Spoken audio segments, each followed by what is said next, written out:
You think you're a good person. That's the problem. Your decency is the reason you're broke. Look at your bank account. Look at your life. Now ask yourself this. What has your goodness actually built? A reputation for being reliable. A collection of people who call you when they need something. A quiet, desperate hope that someone will notice your quiet sacrifice and reward it. No one is coming. The reward for being the nice guy is the bill, and you've been paying it your entire life. Most men never build wealth because they refuse to see the world for what it is. They cling to a child's fantasy of fairness. They believe that if they work hard, follow the rules, and avoid conflict, the system will deliver. That fantasy is a leash, and you are choking on it. There is another way to see. It's not pretty. It's not comfortable. It's the difference between the men who build empires and the men who fund them with their silent obedience. I'm going to walk you through 7 shifts in perception that separate the builder from the prey. These are not motivational ideas. They are weapons. Handle them carefully, or don't. The world doesn't care either way. The first shift is the hardest because it attacks the very foundation of your identity. You have been taught that morality is a shield, that if you are ethical, honest, and transparent, the universe will protect you. This is a lie invented by people who want you to stay predictable. Morality is not a natural law, it's a tool. And right now it's being used against you. Machiavelli didn't write The Prince to celebrate evil. He wrote it to describe what actually works. He observed that the most effective rulers were not the most virtuous. They were the most strategic. He didn't say be wicked. He said be willing to act outside of virtue when the situation demands it. That distinction is everything. You don't have to become a monster. But you must stop believing that your conscience is a business plan. Think about the last negotiation you lost. Did you lose because the other side was smarter, or because you were afraid to be seen as aggressive, afraid to push, to withhold, to walk away? Your need to be perceived as good made you weak. The person across the table sensed it. They didn't admire your integrity. They leveraged your predictability. They knew you wouldn't make a scene. They knew you'd accept less to avoid tension. And that's exactly what you did. Here's a story. When I was 24, I started a small marketing agency with a friend. We were going to do it the right way, transparent billing, radical honesty with clients, a partnership built on trust. I believed that our virtue would be our competitive advantage. Within 18 months, my partner had secretly opened a competing firm, poached our best clients, and left me with the debt. He didn't outsmart me technically. He outmaneuvered me emotionally. He knew I would never suspect him because I believed in the fairy tale. I sat in my empty office, staring at a termination notice, and I heard his voice in my head. I knew you wouldn't fight back. That's why I chose you. That was my graduation. You are not poor because you lack talent. You are poor because you are afraid of your own capacity for strategic ruthlessness. Not cruelty, ruthlessness. The ability to make a decision without being paralyzed by the need to be liked. Until you make that shift, you will remain a useful instrument in someone else's hands. What's the last decision you made that cost you money because you were afraid of looking like the bad guy? Sit with that question. The answer is a map to everything you need to unlearn. And here's the tension. Once you see how much your morality has cost you, you can never unsee it. The innocence is gone. The next shift will show you what to replace it with. The second shift concerns loyalty. You believe loyalty is a bond. It's not. It's a transaction dressed in sentimental language. Every relationship you have, business, romantic, friendship, exists because it serves a need. The moment the need dies, the relationship follows. This is not cynicism. This is physics. Machiavelli advised that a prince should never rely on the love of others because love is a fickle, self-interested emotion. People love you when you provide value. When you can no longer provide, their love evaporates. They won't announce it. They'll just become less available. They'll miss your calls. They'll forget your name at the meeting. They'll smile while they gut you. Not because they're evil, because they're human. The man who builds wealth understands this and designs his life accordingly. He does not expect gratitude. He does not keep score emotionally. He builds structures that align interests. He makes it more profitable for people to stay loyal than to leave. That's the only loyalty that holds. Every other kind is just a pause before the betrayal. I watched a mentor lose a company he spent 12 years building. He treated his team like family. He paid for funerals. He attended weddings. When a private equity firm offered to buy the business, his core team united behind him and sold their shares in a block that forced him out. They didn't hate him. They just calculated that the payout was worth more than his approval. Afterward, one of them told me, "He'll get over it. He's a good guy." As if his goodness was a permission slip to betray him. That sentence has never left me. Who in your life is with you only because you are currently useful? Don't answer out loud. Just look at the faces. Look at the history. When you needed them most, who vanished? Who stayed? The answer will hurt, but it will also liberate you. When you stop expecting loyalty as a moral debt, you stop being devastated when it's withdrawn. You begin to see people clearly. You negotiate from a position of clarity, not sentiment. If you lost everything tomorrow, who would still answer your call at 3 in the morning? That list is shorter than you think. That list is your real circle. Build for them. Transact with everyone else. Confuse the two and you will be destroyed.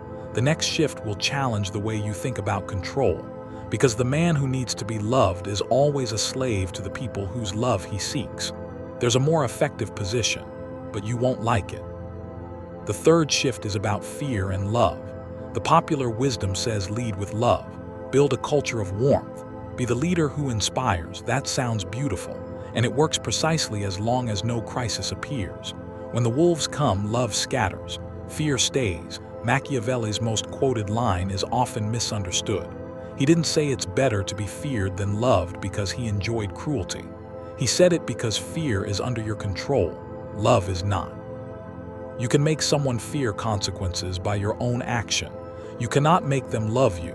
Love is freely given and freely taken. Fear is a contract you can enforce. This applies beyond leadership. Think about how you are perceived in your career. Are you the guy who is pleasant and cooperative? Or are you the guy whose displeasure has consequences? The first is replaceable. The second is indispensable. When the budget gets cut, the pleasant guy gets the email. The guy who is feared, not because he yells, but because he can walk and take value with him, gets the raise. Value combined with a willingness to withdraw, it creates fear. And fear creates security. I'm not telling you to become a tyrant. I'm telling you to become someone whose absence would be a problem. Most men are so desperate to be included that they signal their replaceability daily. They over-apologize. They seek consensus. They soften their edges. They are buying love at the cost of respect. And in the marketplace, respect is the only currency that compounds. A few years ago, I took a consulting contract with a firm that had a toxic but brilliant CEO. He was feared. He was also the reason the company existed. When he finally left, the culture became nicer, and the company lost 40% of its value in 2 years. The people who stayed in the fear era built wealth. The people who celebrated his departure lost their jobs. I'm not glorifying abuse. I'm pointing out that the marketplace does not care about your emotional comfort. It cares about leverage. The man with leverage can afford to be kind. The man without leverage mistakes his kindness for virtue. Ask yourself this: if you were to leave your position tomorrow, would the organization feel relief or panic?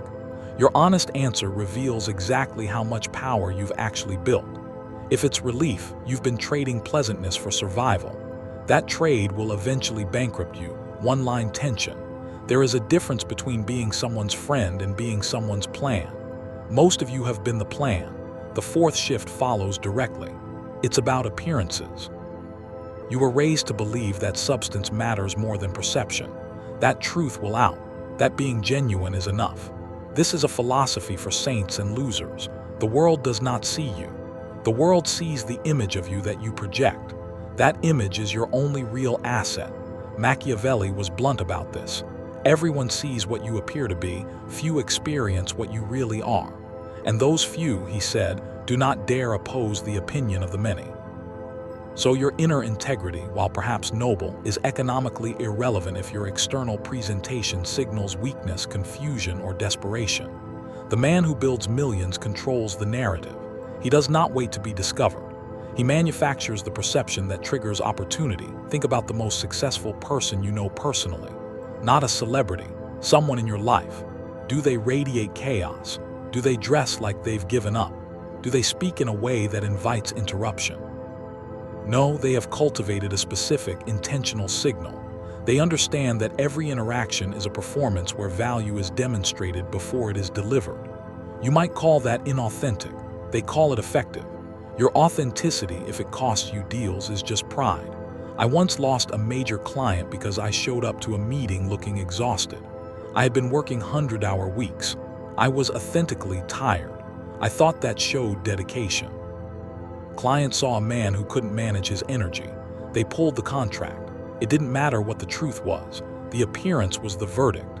I had to learn that your internal state is nobody's business. Project the state that the transaction requires. Save the vulnerability for a journal, never for a negotiation. Where in your life are you proudly displaying your struggle, thinking it buys you sympathy? It buys you distance. People don't want to invest in the man who seems one crisis away from collapse. They want to invest in the man who seems immovable. Even if you're falling apart inside, the exterior must be curated, not because you're fake, because you understand how perception works, the tension you must carry. You can be the most competent person in the room, but if you look like a risk, you will be treated like one. Master the art of the surface or be buried by it. Now we go deeper. The fifth shift is about the version of yourself you are willing to sacrifice. Every fortune requires a death. Not a physical one, the death of the man you currently are. Most men stay broke because they are loyal to an outdated self. They cling to identities that no longer serve them. The humble guy, the team player, the one who never says no. They defend their limitations as virtues. Machiavelli understood the necessity of transformation. He praised the prince who could adapt his nature to the times. Fortune, he said, is a woman who favors the bold and abandons those who hesitate. If the times demand aggression and you remain gentle, you will be crushed. Not because gentleness is wrong, but because it is mismatched. The ability to kill a version of yourself is the ultimate power move. It requires a ruthlessness toward your own ego that most men will never develop. I remember the day I had to fire a younger version of myself.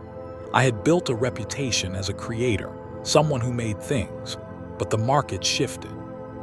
My value was no longer in making, it was in connecting capital and talent. For 2 years I resisted. I kept trying to be the maker. Income dropped, relevance faded. I was clinging to an identity that was already dead. The moment I let that man go, publicly and privately, the money returned. Not because I changed industries, because I stopped dragging a corpse behind me. What identity are you protecting right now? I'm not a salesperson. I'm not confrontational. I'm just not that kind of person. Those sentences are financial suicide notes. They are loyalty oaths to a self that is keeping you poor. The market does not care who you think you are. It only cares what value you can command. And sometimes, commanding value requires you to become someone you once despised. This is the most painful shift. It feels like betrayal. It is. But it is the betrayal of a fiction for the sake of a reality. The caterpillar doesn't judge the butterfly for destroying the cocoon. The cocoon had to be dissolved for flight to happen. Your old self is the cocoon. It is not noble. It is just a container you've outgrown. When was the last time you deliberately did something that the old you would have called not me? If you can't remember, you've been stagnating. Stagnation is the smell of a dying financial future. The next shift will take you into the territory of desire itself, and it will expose a dangerous lie you've been telling about what you actually want. The sixth shift is about ambition and its disguise. You've been taught to moderate your desire, to be content, to want less. This is a coping mechanism dressed as wisdom. You have not tamed your ambition. You've sedated it because you're afraid of the cost of pursuit. True desire is destructive. It will not share space with comfort. And you have chosen comfort every time. Nietzsche wrote about the will to power, the fundamental drive to expand, to dominate, to become more. He didn't see this as a moral flaw. He saw it as the engine of life. The problem is not that you want too much. The problem is that you lie to yourself about how much you want. You pretend that a balanced life, a decent income, and a little respect are enough. They're not. The rage you feel when you see someone else living your unlived life is the proof. That rage is not inspiration. It's the sound of your own potential suffocating. Machiavelli's prince did not apologize for his ambition. He directed it. He understood that a man who pretends not to want power is either a fool or a hypocrite. The fool is harmless. The hypocrite is dangerous because he accumulates power through stealth while preaching humility. Don't be the hypocrite. Admit what you want, then pay the price. I spent years telling myself I just wanted freedom. Freedom to travel, to think, to live simply. That was a beautiful lie. What I really wanted was consequence. I wanted my decisions to ripple. I wanted to build something that would outlast my body. But wanting that is terrifying, because if you want consequence and fail, the failure is absolute. It's safer to pretend you want a quiet life. The quiet life became a waiting room, and waiting rooms are for people who haven't decided to live yet. What do you actually want? Not what sounds reasonable, not what would make your parents proud.